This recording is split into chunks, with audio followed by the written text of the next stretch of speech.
Greetings, ladies and gentlemen, I am MrFonrath, and I am here to talk about Dragon Age: The Veilguard. Now, before anything, I will mention I am a Dragon Age player, I am a Dragon Age fan. I would say Dragon Age is my most liked gaming franchise. Yeah, I would say so. Now, would I say, is it still my favorite franchise?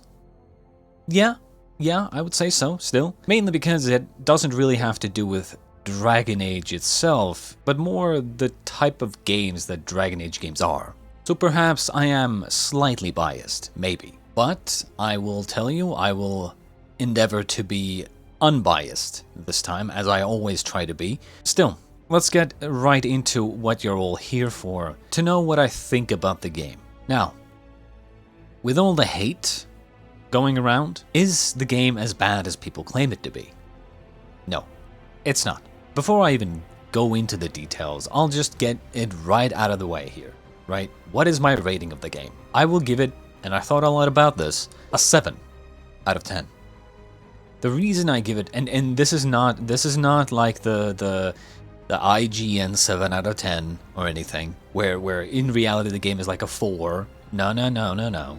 My average is 5, okay? My average is 5. When I give it a 7, I mean that it is a 7. Now, I actually would have given it like a 6.5, maybe a 6, if it wasn't for the ending. We'll get to that. Because the ending was actually pretty good. So yes, a 7 out of 10. Why? Well, let's talk about it. Now, the first thing I want to say about this game is that it is, like, in my opinion, it's unpolished. There are a bunch of things, small things, that in my opinion could have been changed to make this much better. I actually made a list that we'll go through later on. So before we get to that, I'm going to talk a little about what I thought was good about the game. Number 1, it looks great.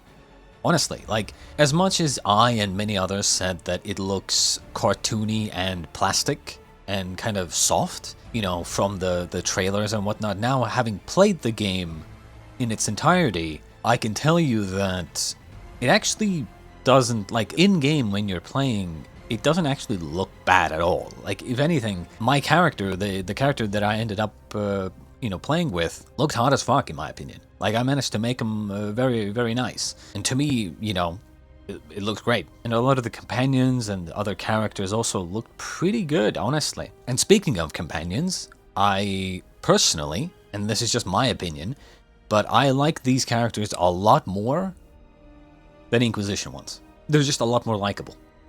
Legitimately. Surprisingly, I even ended up liking some of the characters that I thought I wouldn't, like Lucanus, right? When I saw Lucanus in the trailer, I was like, not really my type of thing, the very probably the edgy character that just kind of like, whatever, right? But surprisingly, Lucanus actually ended up being one of my favorites. Before the game came out and I started playing, I thought I would be romancing Nev, but I ended up romancing Bellara, right? So it's like, there's a lot of characters here that I actually kind of liked, and it was pretty good. And there, the likability of the characters was actually pretty good, honestly. This time around in Veilguard, I can see myself romancing, well, because I'm straight, right? I'm gonna only romance females, obviously, but I can see myself romancing all the female characters, except Taash, I guess. We'll get to that one. That's a bomb that we'll get to, okay? We'll defuse that bomb soon enough. But, I can easily see myself romancing Bellara, Nev, Harding, and I can 100% see that, the female audience, or if you're bi or gay or whatever, I can definitely see Lucanus being a favorite. And honestly, even Darwin, as I call him. I know it's Davrin, but, I call him Darwin. Like, even him, I can see people liking him. Like, I had no problem even liking the male characters. Now, compared to, like, Inquisition, where there was, like, characters like Cole? Who? And I'm not even joking about, his storyline or anything, Cole's storyline in Inquisition or anything, with people forgetting him. I'm saying, like, 9 times out of 10, I completely forgot that Cole existed. Literally. And it's not even intentional, right? And then Blackwall, like, what the fuck? Who? You know, like I never cared about Blackwall, I never cared about Cole. Iron Bull was like, you know, like, whatever, right? You know, Sarah could also be kind of annoying, you know. Basically, I definitely think that Veilguard had much more likable characters, which was very good, and I like to see. Speaking a little bit about combat, I expected the combat to be boring and or repetitive, but only one of those came true. Surprisingly, the combat was actually pretty okay. Like, it was nothing super special or anything, but it definitely was pretty good. You know, like it was pretty good, pretty much as I expected. I did expect it to be kind of like, you know, decent, passable, you know, not bad at all. And that's pretty much what we got. I mean, I don't really have much else to say about combat other than the fact that once you get to a level 20 to 30 and you get your specialization, you most likely will pick 3 abilities that you will never ever switch out, and you'll just keep using these 3 abilities for the rest of the game. And it 100% got repetitive. Now once you figure out how to, like, you know, properly, like, you know, use your teammates, your companions' abilities with your own and start doing a lot of combos and stuff, like that's cool, I guess, but like it definitely got repetitive. I would say the last good thing that I want to talk about is the story. Surprisingly, the story was pretty good.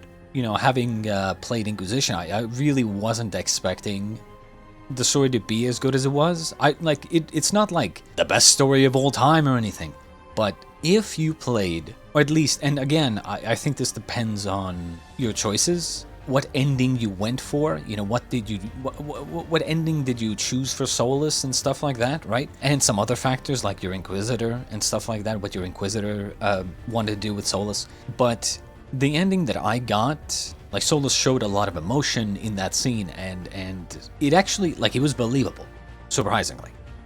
At least to me, it was believable. And then the rest of the stuff happened as well. And in general, there were some great big moments throughout the story, like Weishaupt and the true dragon fight, and then the full-on final, like, you know, point of no return quest line. Really good. It was like they definitely looked at Inquisition and saw people not liking Inquisition's, like, ending in the original game. I'm not talking about Trespasser, but the original game. And they were like, dude, we gotta, you know, people want, like, a longer ending, longer, like better, more complicated, more, like, badass, you know, shit happening. It was like they took Dragon Age Origins and then mixed it with Mass Effect 2's, you know, whole thing with you have to choose the correct companions, and if you choose wrong, they'll die or whatever, you know. Like, it actually felt tense. You know, people could die. People did die. And so, yeah, like, the story was actually a plus, at least in my opinion. As someone who has played all the games and knows, you know, Solus and you know, all the Elven God stuff, right? Now, let's get into some of the bad things about the game. Now, I actually, while I was playing, like halfway through the game, I started making a list. I started making a list of small things that I noticed in the game that I thought could have been changed with a little bit more effort. So we'll get to the list in a little bit, but there are a couple of other things that I wanted to talk about before we get to that list. Let's get this just out of the way immediately, right? Taash. Yeah, the Kunari companion. Yes, I know, I feel the same. I'm gonna be brutally honest here, as I always am. As much as I don't like woke shit, I'm really not interested in woke shit. You know, I'm a millennial. You know, I see things from a logical perspective. I use logical reasoning, right? So I'm not really into this new, like, all kinds of these new genders and political identity and, like, whatever the fuck bullshit, right? So this whole non-binary thing. So this whole, you know, Taash's non-binary thing is so bad. And the thing is, right, when Taash was first introduced, I actually thought she was kind of a good character. At first, before the whole, like, non-binary thing, before the whole, like, you know, the bullshit came in, right? I actually thought she was kind of funny, kind of nice, kind of a breath of fresh air where, you know, her responses, her one-word responses, for instance, you know, of like, yep, uh-huh, sure, nah, right? Like, I actually thought that was kind of like, I mean, I guess that's kind of, you know, her character is kind of quirky, right? I mean, she's not one for conversation, very much like Kunari are, right? And so I was like, ooh, that's not as bad as people said it was, right? Because, you know, I had seen, I didn't actually see what people were saying, but I saw that they were saying something bad. Because I was actively making sure that I wasn't watching any videos of anyone talking about the game at all after a certain point. Because I didn't want to spoil anything for myself. So I was like, I saw that people were talking about this character in a bad light, and I was like, can't be that bad, right? So when the character first was introduced, I was like, this isn't bad at all. Like, I feel like this character's fine. And then the bullshit started, right? The non-binary bullshit. And I'm not gonna lie, and I'll say this right now, you cannot use they, them the way they are using it in this non-binary conversation.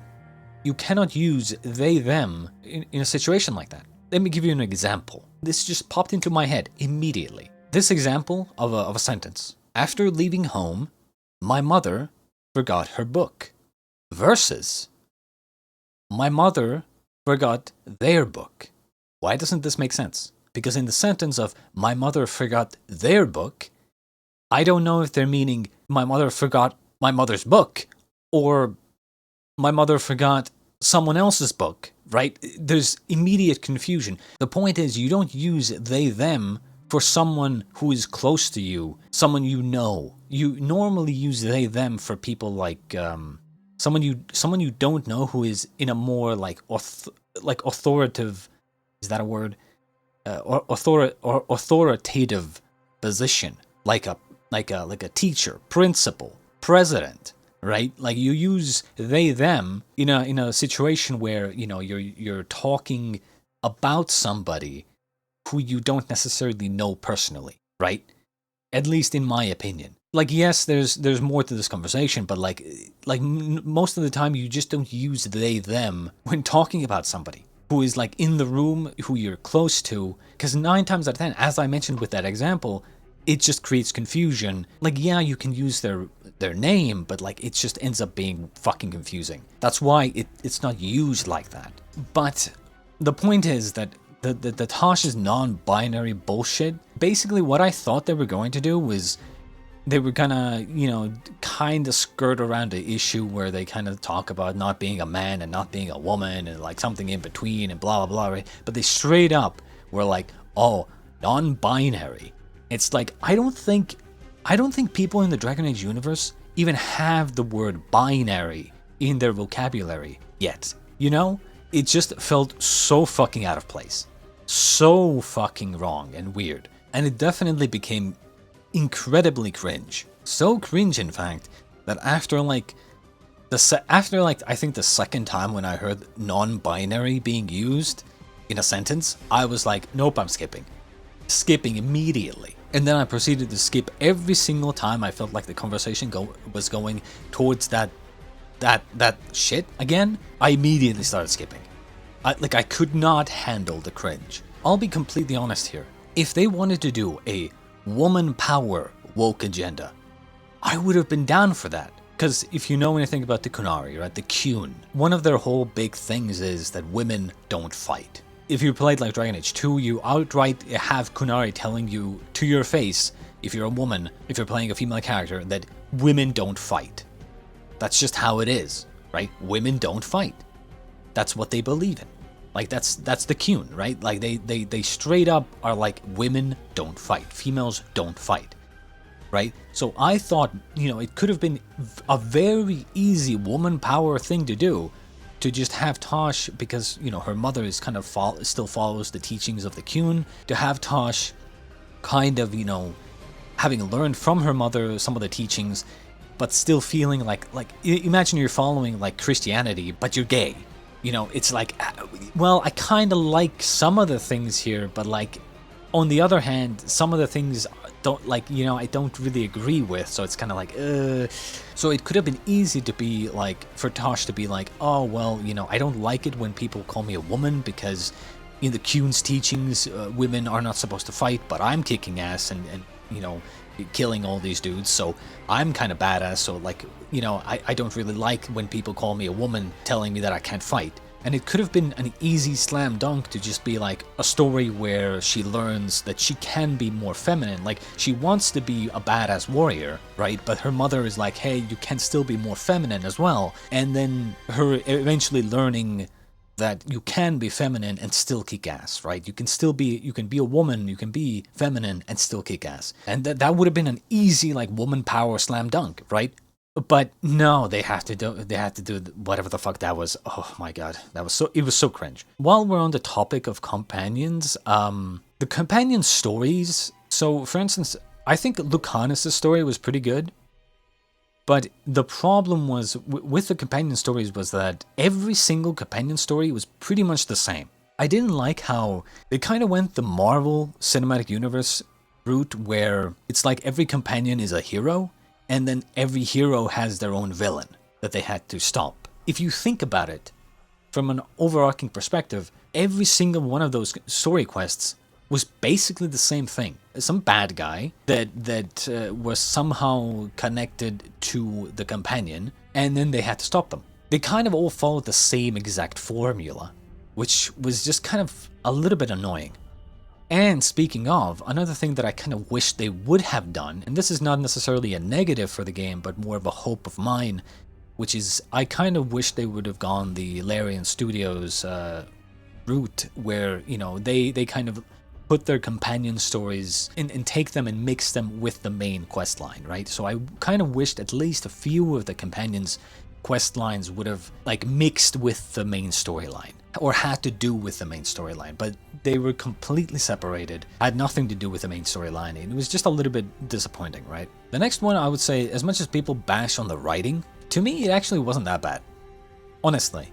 I get why people might talk about the writing. Like, there was definitely, I would say, a little bit too much, a tad too much of the Disney-esque, like, power of friendship type of thing. The type of thing where they say, like, we can only win if we work together, you know?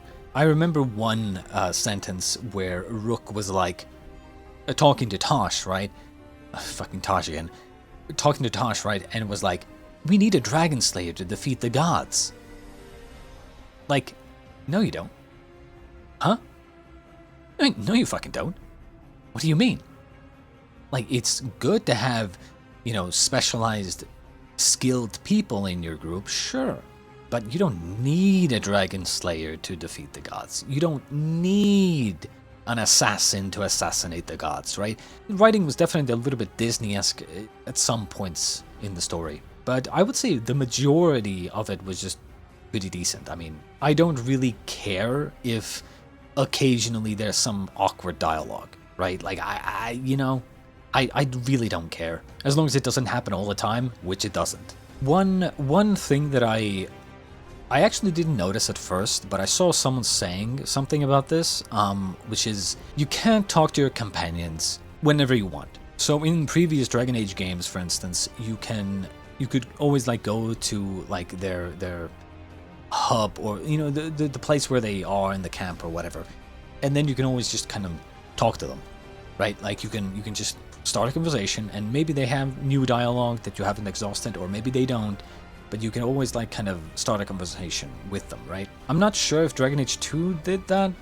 I don't think they did. I don't think Dragon Age 2 did that. I think they kind of looked at how people play Dragon Age games, where, I mean, I know if you've played Dragon Age games before, you're probably just like I am, where you go to a companion, right, in the beginning of the game, early in the game, you go to them, start a conversation, and then you just keep talking to them until all their conversation options are exhausted. Because, like, you know, you want to exhaust all the options, right? You want to exhaust all the dialogue. Obviously, that's just how you play the game. Of course, I do the same thing. And so I think their idea was, like, because people often start complaining because they exhaust all the dialogue early on, And then they're like, well, there's no new dialogue for a long time. So I think their answer to this, their solution to this was to basically not allow you to just go through all the dialogue with them, but rather drip feed you that dialogue over the course of the game.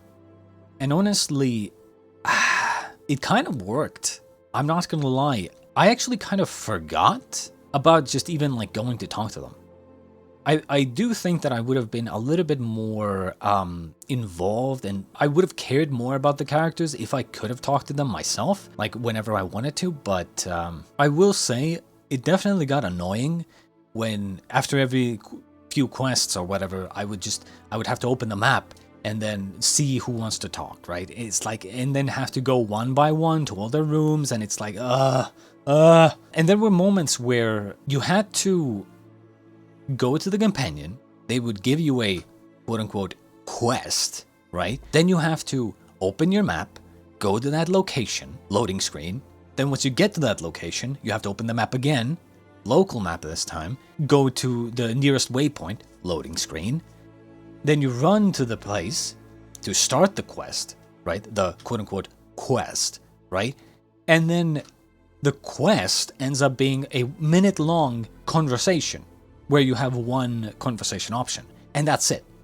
And it's completely not important at all. It's completely like inconsequential. Like, it's still a nice little scene, sure, but like it's inconsequential, and it's like a minute long, and then that's it. I don't see why the game couldn't have just when I first went to the companion in the lighthouse, why they couldn't have just teleported the conversation to this location, this other location, Arlathan or whatever, and then have the two characters, you know, Rook and the companion, have that conversation, and then just teleport us back when the conversation is done, right? Instead of me having to manually go there. It got so fucking annoying sometimes. And so those are some of the general things that I just wanted to talk about before. Now we are going to go through the list. This list that I just started writing as I was playing the game, they're in no particular order.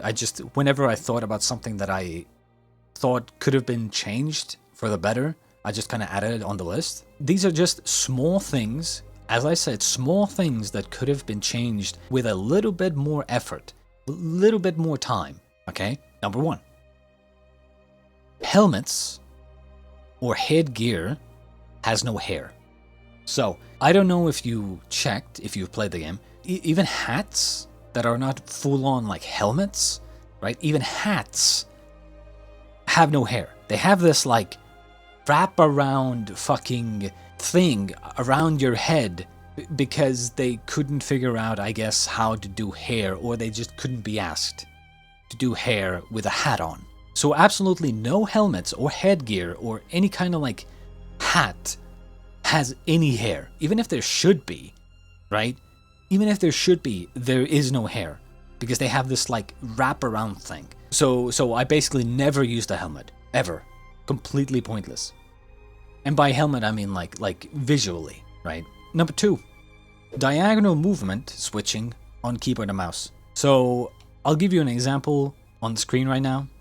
It's basically when you are running forward, because I played the game on keyboard and mouse, obviously, you know, holding W and then ADing, basically, right? There's like almost no animation wind up.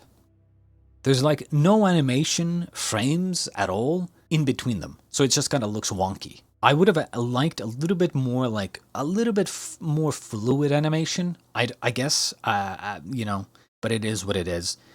Again, a small thing they could have done a little bit better, right? Number 3 was actually about Taash and Emmerich, which I already covered. Number 4, map loads too slowly, and same with inventory and the map.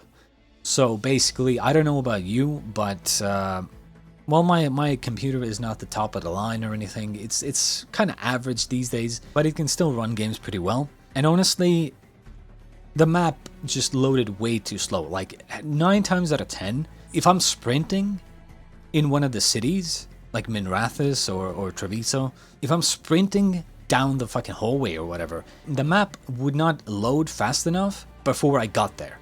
And so it would not be loaded once I got there, and it would just be like I would either fall through the map or it would like freeze and then have to load, or just loaded way too slow. Same with the inventory map. Sometimes I would press the button and it just nothing happens. Game freezes, has to load, has to load, has to load, has to load, and then finally comes up, and it's like that's not good, right? That's not good in these days. So again, some optimization issues maybe, I guess. Number 5. Something that I noticed very early on in the character creation, there's only a few good long hairstyles. There's basically only one long hairstyle that is, like, clean. And it's the obvious, like, straight hair long hairstyle. The one that you see my character rocking here. I did notice after a while that there was, like, a ponytail, but if you Google, I don't know, like, pretty female hairstyles, like, you can find so many of them. But for some reason, none of them were in the game. I don't know why they hate straight hair, but like, holy shit, you know? I'm hoping that this one, as well as the next one in the list, gets fixed with mods. I don't know how the modding scene is going to be for this game. I'm hoping that people can do something with modding. I don't know if modders can replicate the strand hair or whatever. Right? It would be unfortunate if they can't, which is very likely that they can't. But, you know, it is what it is. Number 6, we have boob ass slider does nothing. Now, those videos that we saw, you know, of character creation and people were reaming into the game saying that, you know, boob ass slider did nothing. You know, I had hope that it was just the body type in the video, but in reality, yes, the boob ass slider does nothing. Basically, there is no boob slider, and there is no ass slider. There is glute slider, which, I mean, it does a little, but not really enough. And then instead of having a boob slider, there is no boob slider. There is a chest slider. In other words, it doesn't like increase your boob size. It just increases your chest size. It like pushes your entire chest out from your body. It doesn't actually increase your boobs size. It increases your entire chest size. So it definitely, like, the game could have definitely used some boobies. I'm not gonna lie. Just like, you know, like I still managed to make my character look decent, but like, again, small thing that could have improved the game quite a bit. Number 7, small animations like lowering a beam to walk across. So there were a couple of things here and there where small animations that were just kind of like, they didn't look good. They just didn't look right? Like there was no physics behind it. Or at least that's what it felt like. So, you know, if they touched up some of these small animations, that'd be great, right? Number 8, I ran into a few bugs, like my custom character preset, like not loading onto my character. Whenever I would load into my save, you know, my game would crash, let's say. My 63 hours of playtime, I crashed like 6 times. But this didn't just happen after I crashed or anything. This happened usually like whenever I would start up the game for the first time. Number 9, the character's head, when you're playing, right? The character's head should turn where your camera is facing. I'm pretty sure they did this in Inquisition and it was fine, and I like that little detail where you can kind of like turn your character's head, you know, when a character is next to you or something and you want to maybe a role play a little or something, right? Just turn your character's head towards the fucking person speaking by just moving the camera to look at them, right? It's like small detail, but again, something that I think should be in the game. Number 10. I already kind of talked about this one. Companion stories are all separated from the main story, so we'll just skip over that one. 11, oh yes, there is still a lack of more feminine animations in cutscenes for female characters. So this has been a thing in every Dragon Age game, in every Mass Effect game, like pretty much every game. They have like their animations for what your player character is doing during the cutscenes, right? Like in Inquisition, for instance, whenever your character would sit down in a cutscene, they would be sitting down like a man, because the animations were built and applied as if it was a male character. So whenever you were playing a female character, your character in a cutscene would, like, they could be the most feminine, like, you could be role-playing as the most feminine, like female character ever, and they would sit down and they would spread their legs and they would fucking man spread, like, oh my, like, they sit like they're fucking, like they're some sort of macho gangster sitting down and talking to a woman, right? Like, that's how they fucking sat, because the animations were built for a male character and then just applied universally, even if you're playing a female character, right? So I think while the animations in this one were more like neutral, it still felt a little bit like, instead of making two different sets of animations for male and female protagonist, they just make one and slap it on both of them. This is again something that just with a little bit more effort put in, you could fix, right? Number 12. Lack of any armor customization. So you couldn't dye your armor, you couldn't make them different colors, you couldn't make, you couldn't really change much of anything, really. Now, don't get me wrong, the armors were fantastic, I think. I really liked the armors. A lot of the armors I liked. Some of them were, quite a few of them were actually kind of dumb or boring or like clearly not that appealing. A lot of the armors I liked, but it would have been cool to have some customization with them. A lot of the armors had like capes. Would have been cool to be able to take them off, like the cape off, right? So just some customization. Change the color of your armor, be able to take the cape off, or add a cape on or something, something like that. I also saw that there was a massive lack of like the, more feminine armors in general, and by feminine I mean like more skimpy armors. I don't like saying skimpy because that immediately implies that, like bikini armors. I'm not talking about that. I'm talking about like just armors that show more skin or are tailored for female characters. Because like, again, pretty much every armor was clearly just gender neutral. So even the lighthouse outfit that you could wear, change, there were really no like more feminine options. Again, I'm not like a super like, I support women, I'm a feminist or anything, but like I was playing a female character, right? I want my female character to dress in a more feminine way, like, because I was playing kind of a, like I was role playing that, I want some options, but all the outfit options just seemed so, I don't know, so boring for the lighthouse. I mean, like, they just seem so fucking boring. Number 13, lack of any and all blood and or dirt on the character. Especially like in cutscenes, for instance. Like, I feel like some of the big moments could have been even better if your character actually got some dirt on them. There were multiple moments where your character in cutscenes and whatnot got like thrown around and rolled around on the ground because they got like smashed around and thrown around and they were rolling on the ground. You would think there would be a little bit dirt on your face or blood on your face or something. I remember also like in Taash's fucking Taash again, but in Taash's like storyline, her mother like gets killed, right? And her mother like straight up gets like smashed in the face by the Dragon King or whatever. Gets smashed in the face hard.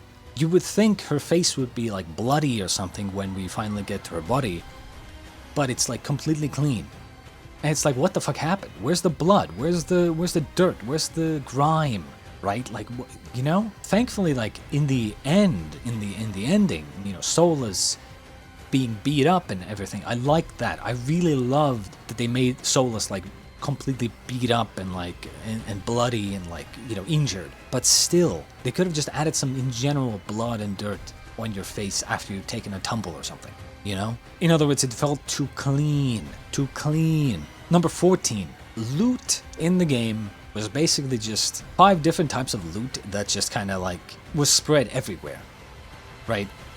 Like 3 different chests and like 3 different small pieces of loot that they just kind of threw everywhere, and then you just kind of keep running into the same shit over and over and over for loot. And I'm not talking about the things that you get from the loot box, as it were, right? But rather the objects that you find in the world were all just the same over and over and over. It was clear that they didn't really have many of these objects to place in the world, so they just kind of took these 6 or whatever, these 5 or 6, and then they just had someone going through all the maps, just putting them in random places. So if the loot, like objects, were more varied and actually fit into the world better, that would have been great. And that's about it for the list. There were also some small other things, like multiple times in the game, there were multiple times where in some of the storylines of the companions, like someone would die or get killed or something. I think, for instance, you know, if you kept the first warden alive and then he shows up later, and then I think you know, Davrin, like puts him out of his misery. But like, why aren't you showing that? There were multiple times in the game where they would actively like pan away from the action because something bad just happened, like someone got killed, right? They would actively not show it for some reason, right? And I'm like, why? Why? It's a video game. Show the person dying. Show it. Stop doing this, like this movie thing where you pan away and you show someone's reaction to what is happening. I don't want to see people's reaction to what is happening. I want to see what is happening and then see people's reaction to it. So it was like, sometimes I just felt like they were trying to be too PG with it. Again, like they could have just, you know, done some of these scenes where they just kind of show that something bad just happened and then show the reaction of the characters, not just show the reaction of the character and be like, oh my god, that just happened. Just small things like that. Now, you might think this is a pretty big list of negatives, right?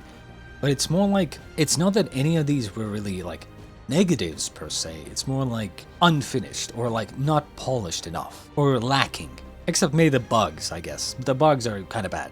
Those were negatives, I would say, yes. But yeah, a lot of these things were just things that the game was lacking. With all that said, with all these like things lacking of the game, and you know, a lot of these bad things about the game, I guess, my enjoyment of the game still was pretty good. Like I still enjoyed the game. I think it lacked a lot of things, and if it had those things, the game would have been, honestly, it probably would have managed an 8 even, I think. But I would say as a game, it's a 6. But because the ending, a lot of the big story moments like Weishaupt and the whole ending like quest line, big quest line, that kind of pushed it from like 6.5 to 7 to me. So it's like, for me, it's a 7. It's a decent entry. The only, I mean, yeah, the only bad thing is like the non-binary bullshit that just didn't fit at all. But, you know, if I'm gonna replay the game in the future, then I'm just gonna skip most of that shit. So it's like, you know, it is what it is. I enjoyed it. It was decent. I actually enjoyed as I said, I enjoyed the big moments. I enjoyed the ending. It was alright for me. Now, the last thing I want to mention before I end this video off, I want to mention some of my thoughts about the future. I really, really hope that this game has done well enough to warrant BioWare getting a new game. Or, you know, another game. I'm not saying that Dragon Age, you know, hopefully Dragon Age isn't dead after this, but what I am saying is that I hope that BioWare does not go out of business. As much as, you know, they haven't had the best, like, track record lately, and, you know, people want them to die, and they want them to go out of business, and everyone's hating on them, and, like, blah, blah, blah, right? The reason I don't want them to go out of business, and I've said this before, the reason I don't want them to go out of business is because they are one of very, very few AAA companies that are willing to make single-player role-playing games. The type of games where you can make your own character, because I really don't like games like The Witcher or Kingdom Come Deliverance, where you have to play like a pre-existing character. I don't mind, and bear in mind, I'm not talking about something like Skyrim. I'm not talking about like Elder Scrolls, where you are a complete blank slate. I'm not talking about that. I'm talking about being able to create your own character. I don't mind if my character has a like a story. I don't mind if my character has a background. I don't mind if my character has a backstory. I really don't mind that. If anything, I prefer that actually. But I want to be able to create my own character, how they look, maybe even what they sound like, right? If there's multiple options. I want to determine if they're male or female. I want to determine what they look like, what they wear, you know, like, I want to create my own character. I want to name them, I want, you know. That's why I love what Dragon Age does. And that's the reason why I don't want BioWare to go out of business, because as I said, they're one of very few AAA studios that do these types of games, where you can create your own character, you have companions, you go through this story, this adventure with your companions, fight evil, talk to your companions, there's romance, you have these cinematic camera angles and these conversation options, and you can choose to roleplay, right? I love that type of game. To me, it's not really about the like combat or gameplay even. To me, it's like I want to have that adventure, that journey feeling, like playing an interactive book. That's what I'm looking for. And the only, basically, the two AAA studios that do it are BioWare and Larian Studios. I wouldn't say Rockstar, because like they do more modern day stuff. Like I wouldn't call Red Dead Redemption a role-playing game. Not in that same vein. I mean, like, Red Dead Redemption, I mean, it's good, but, like, again, it has those problems of, like, you can't really create your own character. It has guns, right? Like, I'm not really into that. I want to create my own character in a fantastical world. Whether it being, like, sci-fi, like Mass Effect, or medieval fantasy, magics, Dragon Age, right? Because we only have, like, basically BioWare and Larian only making these medieval fantasy sword and shield, bow and arrow type of games, I really don't want them to go out of business, right? That's why. Like, I wouldn't give a shit if there was like 10 more studios doing the same these types of games. Then I wouldn't give a shit. I really wouldn't, right? It would be sad because to know that, you know, Dragon Age would never come back, but like, you know, I don't want them to go out of business because they're the only fucking people doing it. And if they do, that's just another example for other studios that, oh, you should never do single-player RPGs anymore. And that's my final thoughts about the future for BioWare. I just really hope that they got enough sales to keep making games. Because in the end, yes, they've had a bad run. But people can learn. They can always improve for the next time. I hate people who say, oh, well, the last 3 games that they've made have been shit, Andromeda, Anthem, Dragon Age Veilguard, they've all been complete shit, so, you know, BioWare should die and go out of business, right? They don't know how to make games anymore. It's like, BioWare is not some single entity, okay? There's people working on it. They can fire dumb fucks and get better writers, get better people to work on these games. They can improve for the next time. And I hope that they remain in business, they continue making games, and they keep improving their games. And they make a better game next time. So, yeah, that's pretty much all my thoughts on Dragon Age the Veilguard. I might play it a second time at some point when I have more time. But for now, 7 out of 10. Decent. Not bad.